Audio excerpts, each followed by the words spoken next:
ahora, urgente. Noticias de Galáctica y la gente. Viví el auténtico periodismo de vanguardia. Bueno, gente, a ver, estamos justamente a horas de muchas definiciones a nivel económico y político en la Argentina, y hay de pronto varias razones por las que justamente este tema de la reforma laboral queda expuesta claramente a una posible judicialización en la Argentina. Bueno, es otra de las opciones que pueden darse, justamente por la gran tensión esta interna sindical que se ve por un lado y los gremios combativos que convocaron también a una nueva marcha, a un probable nuevo paro en la Argentina, convocado por la CGT y la CTA también. Pero bueno, este temita lo vamos a tratar con un hombre que es especialista en la materia, el doctor justamente Osvaldo Egui, que ya lo tenemos en línea aquí en Galáctica Internacional. Bienvenido, Osvaldo, ¿cómo estás? Un gusto saludarte. ¿Cómo te va, Pedro? Un placer estar siempre en este espacio. Un saludo para vos, para el equipo y para cada oyente y televidente. Osvaldo. Bueno, un gustazo para nosotros también tenerte aquí como para analizar esta cuestión de la reforma laboral que, bueno, está dejando mucho que hablar y realmente genera, por un lado, mucha expectativa y por otro lado, bastante incertidumbre, ¿no? Sí, es verdad. O sea, el tratamiento, en primer lugar, a mi entender, no tuvo la profundidad que debería haber tenido en una reforma tan sensible, ¿no? Porque impacta directamente a todos los trabajadores y trabajadoras de la República Argentina. Digamos, varias cuestiones a tener en cuenta. Primero, no entiendo, digamos, los puntos sensibles, discutibles, por ejemplo, que lleva adelante la reforma. Sí. Esto de mayor inversión, y en definitiva muchas de las cuestiones cercenan los derechos de los trabajadores que son derechos adquiridos, como por ejemplo la intangibilidad del salario. Bueno, cuestión que va de la mano justamente con el tema tan discutido como es el de las licencias, ¿no? Claro. Ahora, también el temita de las paritarias ahí está jugando un papel fundamental y hay una, digamos, indecisión tal vez de parte de los líderes de los distintos sectores gremiales de la Argentina que no han sabido manejarse adecuadamente como para establecer un diálogo, hacer propuestas diferenciadoras que sean un poco más razonables para los trabajadores en la Argentina. Sí, lo que pasa que, a ver, el ámbito sindical tiró de la cuerda parte de ese sistema sindical, tiró más de la cuerda y hoy el oficialismo tiene los argumentos necesarios como para decir, bueno, este es el límite que desde acá le vamos a imponer a ustedes, que no son todos, obviamente, pero la fragmentación de la base de negociación que tenía hasta hace pocos días el trabajador en la República Argentina ya tiene que ser mano a mano con su propio empleador. Y eso queda sujeto a una arbitrariedad donde no podemos romantizar la relación de dependencia como algo perfecto. Siempre hubo abuso de los dos lados. Sí. Es necesaria esta reforma, pero no de la forma que fue llevada a cabo. Claro, ¿no? Claro. O sea, ¿vos crees que se apuraron demasiado, no le dieron el tiempo necesario para evaluar algunos puntos que realmente no son los ideales para este recambio de justamente una ley laboral que hacía años necesitaba la Argentina y que se venía postergando justamente por la presión de distintos sectores, ¿no? Me parece que cuestiones debatibles como el banco de horas, el famoso FAL, bueno, son cuestiones que no fueron tratadas con suficiente profundidad, que es lo que necesita justamente, digamos, la persona de a pie en la República Argentina. De hecho, hasta pocos días antes, inclusive hasta el momento del debate en diputados que terminó casi a la madrugada con todo el circo y toda la pantomima que hemos vivido y hemos visto, nunca fue puesto arriba de la mesa con claridad frente a las personas y frente a los ciudadanos de este país, cuáles iban a ser los temas más importantes. Es decir, de la noche a la mañana, entre gallos y medianoche, se debate algo rápido para sacar algo que, en definitiva, termina cercenando, como digo, los derechos de los trabajadores. ¿Esto no es una manera también de volver a atropellar al trabajador, al profesional de la Argentina, que realmente se esfuerza para lograr un título y después empieza a dar vuelta porque no hay, digamos, una posibilidad de insertarse dentro del ámbito laboral, justamente por esta manipulación y el manoseo que viene realizando la dirigencia política hace 50, 60 años en la Argentina o mucho más? Sí, por supuesto que sí. Y esta fantasía de creer que el litigio va a caer, sí, seguramente Pedro va a caer en el ámbito laboral. pero va a subir en el ámbito civil, Claro. porque los daños se van a terminar produciendo. A ver, algo muy, muy concreto y muy simple. Si nosotros estamos hablando de un fondo de asistencia laboral para que el trabajador solvente su propia indemnización, y lo vengo diciendo en varios medios esto, lo que digo es, primero, entender cuál es el concepto indemnizatorio. El concepto indemnizatorio es la compensación económica ante un daño producido. Si nosotros tomamos como referencia y como base ese concepto indemnizatorio y tomamos la reforma laboral, la creación del FAL no es más ni menos que reconocer un daño previo que no lo va a pagar el empleador, sino el empleado. Ahora, en esta situación, ¿realmente vos crees que los legisladores se apuraron demasiado o el gobierno presionó de una manera inadecuada porque intenta, bueno, distraer otras cuestiones y otros problemas serios que tenemos los ciudadanos con respecto al tema de la data que suministra el INDEC, lo que pasa con el tema de la inseguridad, lo que pasa con el tema de la salubridad en la Argentina, donde hay una desprotección avalada, triste y lamentablemente, por el propio Ejecutivo Nacional, ¿no? Porque no le pone freno ni límites a un montón de cuestiones realmente que son de alta gravedad en la Argentina. O sea, te están mintiendo con los datos del INDEC. Te dicen de que la cosa mejora, funciona, cuando la gente en un rango de 15 días va a adquirir los productos de la canasta básica familiar y se lo aumentaron no un 2,3%, sino un 50, un 60%. Es una verdadera vergüenza lo que pasa justamente en esa materia, ¿no? Sí, pierde la credibilidad y la seriedad que debería haber tenido un proyecto como este, ¿no? Digo, un tratamiento que veníamos pidiéndolo porque es necesario, tenemos una ley de contrato de trabajo que data del año 74, y estamos perdiendo una gran oportunidad de esperar un poco más, pero ser debatida como corresponde, tomando en cuenta todas las cuestiones, ¿no? Hasta los colegios profesionales de abogados han salido a plantear cómo van a ser pagados los honorarios a través de un eventual reclamo que se pueda llegar a hacer.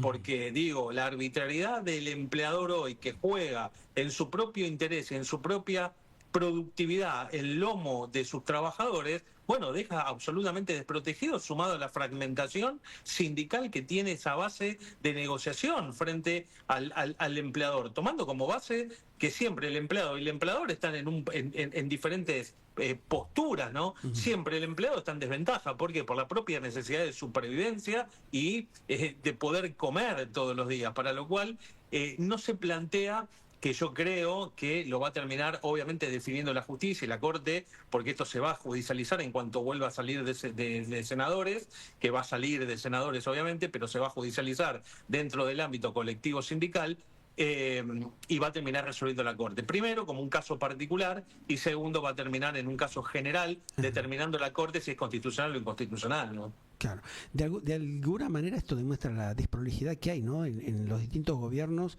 los anteriores que nunca se ocuparon del tema y los actuales que realmente fueron demasiado rápido, sin medir las consecuencias y sin prever, de analizar adecuadamente estos cambios que se intentan implementar, ¿no?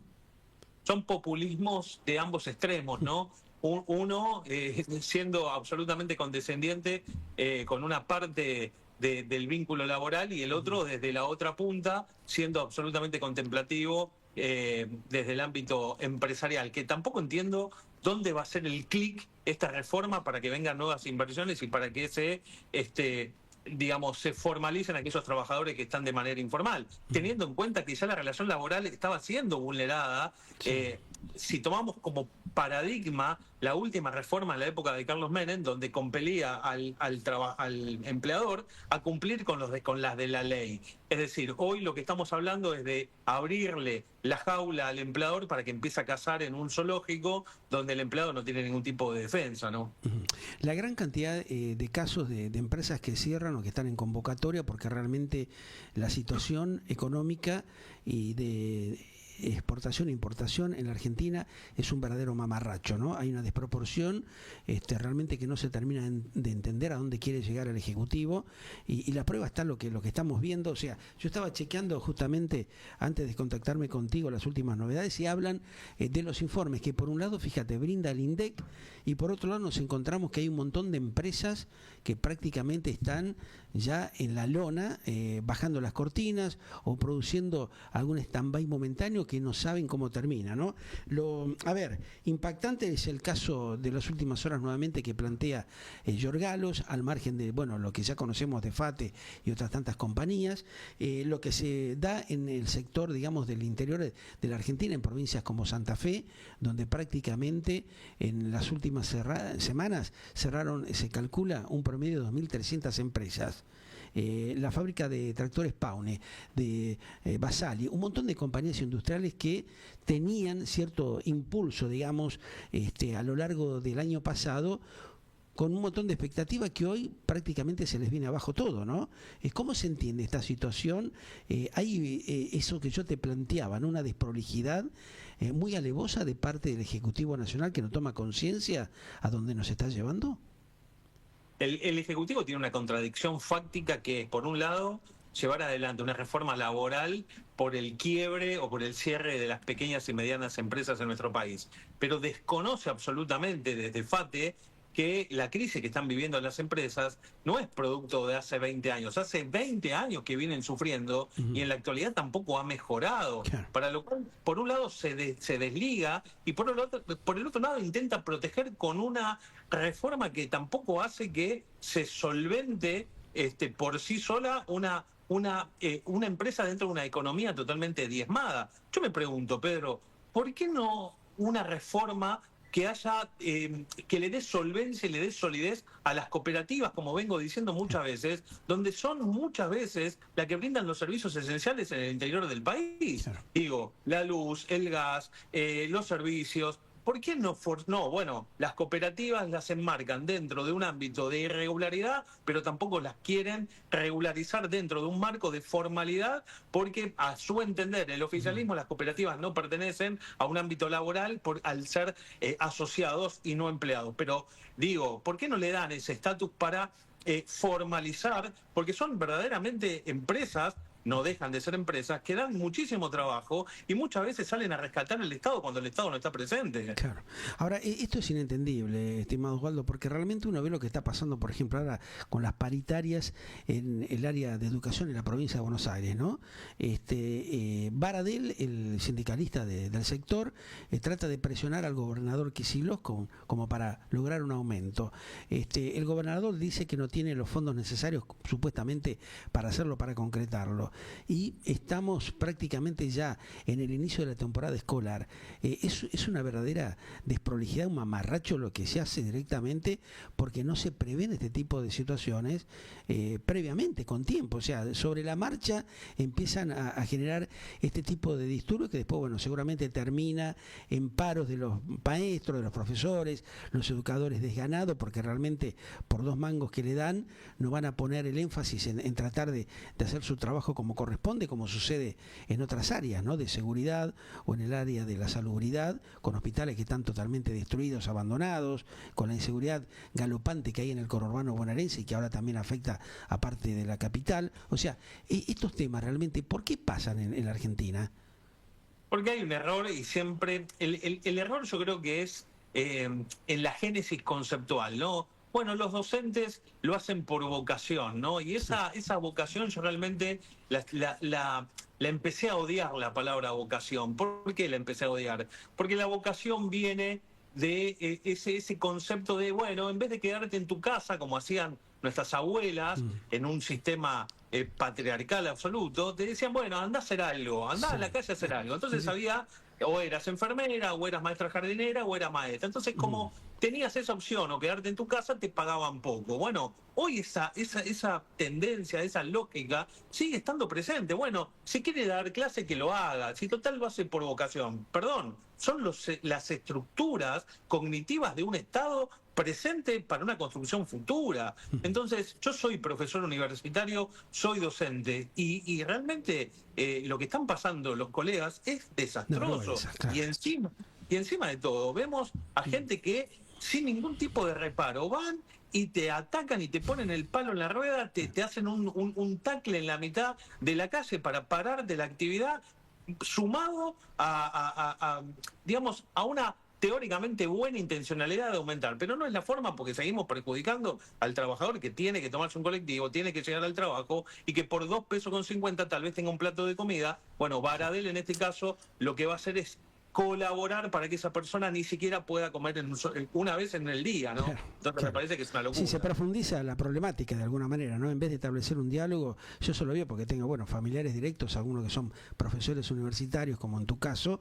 Yo en algún momento lo hice durante un tiempo, después lo abandoné porque veía también de que era inviable el tiempo que te lleva, por nada prácticamente, pero sigue pasando lo mismo hace décadas, ¿no? O sea, con valores de profesores que están en un promedio de 300.000 pesos, los profesores universitarios. Pero no solamente esto pasa en las universidades del Estado, sino inclusive en las universidades privadas, ¿no? Que pero cobran claro, un arancel importante. Y vos decís, bueno, pero ¿cómo no se ponen de acuerdo o cómo no se dan cuenta de que un profesional no puede estar todos los días corriendo y llevándose laburo a su propia casa cuando le corresponde descansar, porque tiene, no sé, 100 o 120 alumnos y le pagan una miseria? Entonces, ¿qué es lo que viene sucediendo en la Argentina? ¿Hay una cuestión de inmoralidad, de abuso, de aprovechamiento, que no se ha tomado conciencia de esto? yo creo que la conciencia está. Ahora, los intereses pesan mucho más. La deforestación laboral y la deforestación cognitiva que están generando de acá a 150 años, y si es que empezamos hoy a mejorar, 150 años y empezamos hoy. Es decir, que esto es un holocausto, como digo siempre, social, que no estamos viendo, y uno piensa en el holocausto como algo en el nacionalsocialismo de la vieja Alemania. No. Sí. El holocausto moderno es la deforestación justamente cognitiva, donde se rompen todas las estructuras y todas las instituciones del Estado pierden valores, pierden el respeto, pierden interés. Bueno, fijémonos quiénes son los dirigentes que están colaborando para eso. Por plata, nos olvidamos de las personas, nos estamos deshumanizando. Totalmente. Y el interés Bueno, muchas veces, algunos pocos lamentablemente, pesan mucho más. Hablamos de tener un ministerio de capital humano cuando hay una deshumanización vergonzosa, ¿no? O sea, eso Pero también mira, es más llamativo. O sea, toman de idiota a la gente, al profesional, al laburante. Ahora, si vamos a lo que es el tema global de la Argentina, vemos que esto es constante lo que se viene sufriendo y padeciendo, porque no es de ahora reciente. Prácticamente todos los políticos de la Argentina vienen haciendo lo mismo, vienen defraudándonos de una manera apabullante, ¿no? Si no, no se entendería cómo puede ser de que un legislador incapaz, vemos los personajes que han actuado en los últimos tiempos en el propio Parlamento, el desastre que generan, la actitud payasesca que tienen, y los tipos son premiados con 15 a 20 palos por mes. Y un laburante, un profesional que se capacitó, que tuvo que quemarse las cejas realmente para poder terminar sus estudios, le están pagando 300.000 pesos. O sea, estamos en un nivel vergonzoso que lo equiparamos con lo que pasa con los mayores en la Argentina, con los jubilados, ¿no? Que hace la otra vez, 3 años que están recibiendo un bono de 70.000 mangos, cuando un kilo de carne hoy está 20 a 25 lucas. O sea, ¿qué pasa por la cabeza de esta nefasta dirigencia política que tenemos? un legislador, el otro día lo escuché acusando a otro, diciendo, vos te llevas 5 palos. Eso, bueno. ¿Y qué? ¿Vos no? Claro. Yo pregunto, ¿vos no? En la reforma laboral, ¿le están quitando la plata a los jubilados para solventar el FAL? ¿Estamos pensando bien? Claro. Ahora, también hay una cobardía de parte de los ciudadanos de la Argentina que permiten esto, ¿no? Ya lo vengo hablando con varios profesionales, como en tu caso, y yo lo que noto de que hay mucha gente que encima se pone contenta de estas cosas que le están pasando a sus propios vecinos, ¿no? O sea, es un tema muy fuerte lo que sucede en la Argentina, ¿no? Como hay este aprovechamiento, este abuso, que uno no termina de entenderlo. La deshumanización, volvemos al mismo punto, ¿no? Bueno, sí, a mí no me importa lo que le pasa al de al lado, con tal de que yo me salve de arriba de la canoa, ya está, listo. Después vemos cómo lo resolvemos. El país del lo atamos con alambre no se terminó y se está profundizando. Bueno, veremos cómo termina esto en definitiva. No creo que en este camino sea muy viable, porque hoy el gobierno tiene, no nos olvidemos que tiene un partido donde la pelota hasta hace un par de meses la tenía dominada y hoy ya perdió el control, que es la inflación. Hoy la inflación está en un rebote donde veremos que si pierde ese camino, veremos en qué termina, ¿no? ¿Eso realmente puede jugar a favor o en contra de lo que se conoció en estas horas del acercamiento de Patricia Bullrich con la vicepresidenta Villarroel? A ver, ese es un tema bastante delicado que no es novedad en nuestro país porque todos los vicepresidentes en los últimos mandatos han tenido roce con los presidentes, pero las negociaciones lo hemos visto con la misma Patricia Bullrich, con Milei previo a la elección presidencial, donde por intereses se han unido y por intereses se han desunido, y acá estamos parados. Es decir, la dinámica argentina nos sorprende a cada minuto, ni siquiera cada día. Pero creo que todo puede modificar para bien o para mal. Lo que va a determinar esa balanza o esa inclinación es lo que le pasa a la gente del día a día, ¿no? Cuando sale a la mañana y se fija qué tiene que comer, qué puede comer y cómo vive. Bueno, ahí veremos cuáles son los límites que impone la sociedad. En una sociedad, como bien decís, adormecida durante mucho tiempo, pero cuando se despierta es implacable. Entonces, cuidado a los dirigentes, porque siempre utilizan los 4 caballitos de batalla, y cuando esos 4 caballitos de batalla se mejoren algún día o alguna vez en una bendita Argentina que todos queremos ver, la argumentación política muere. Entonces yo creo que siempre es necesario para un político tener eso siempre vivo en la necesidad que siempre termina pagando la gente, que es la seguridad, la salud, la educación. Claro. Y es un combo entonces, muy peligroso. Es un combo, ¿no?, que siempre lo tengo que tener activo, claro, ¿no? Ahora, esto de alguna manera queda demostrado de que entre ellos mismos, a ver, los dirigentes políticos transan, se manejan de manera camaleónica, se desprenden de ciertas banderas como para tratar de seguir manteniendo sus quintitas. ¿Hasta cuándo es posible sostener ese tipo de situaciones? Bueno, si tomamos como ejemplo el caso de Pichetto, no tiene límite. No, si tomamos el caso de varios más, vemos que esto es interminable, porque, digo, por sostener la teta de la vaca del Estado, voy a seguir a donde sea, como sea. Vemos bancas que se han partido y se han transformado en un concepto de, bueno, nos reinventamos. Pero momento, la gente los votó para una función, no para lo que ustedes quieren. Bueno, no, pero nosotros consideramos que es mejor. Bueno, señores, esta es la Argentina, estos son los dirigentes. Por eso es tan importante entender esto. El conocimiento de la sociedad es la base para mejorar el país. A mí no, yo no necesito que venga ni Milei, ni Cristina, ni de la Rúa, ni Menem para decir qué es lo que quiero conocer, qué tengo que hacer el día por día. Ahora, si alguien entrega su vida a un dirigente político, bueno, señores, estamos en el horno, como dicen los más chicos, y banquémonos y hagámonos cargo de lo que tenemos, ¿no? Porque que hayamos tenido candidatos a legisladores que son los que crean ley en nuestro país, a personajes mediáticos, después no nos agarremos con los jueces cuando aplican la ley que ellos no crearon, que crearon la gente que nosotros mismos votamos y que votamos por simpatía, porque nos causa gracia, porque estuvo en Gran Hermano, y bueno, porque me cae bien. Bueno, después hagámonos cargo como sociedad, porque no solamente estamos dormidos. Hay una falta de conciencia ciudadana tremenda, Osvaldo. Me parece que eso es lo que está llevando prácticamente la propia ciudadanía argentina, que no nos importa. Siendo permisivo, claro, sin importar lo que pasa alrededor, terminamos en situaciones tan complejas como la que estamos viviendo, ¿no? Te agradezco y estamos en contacto en cualquier momento. Gracias, Pedro, un gran abrazo para vos. Bueno, ustedes lo escuchaban, Osvaldo Egui, abogado, un hombre que conoce un poco lo que está pasando con este trasfondo de la reforma laboral, planteándonos su visión, ¿no? En este callejón sin salida que entró la Argentina, prácticamente con una serie de cuestiones indescifrables. Seguimos con más información.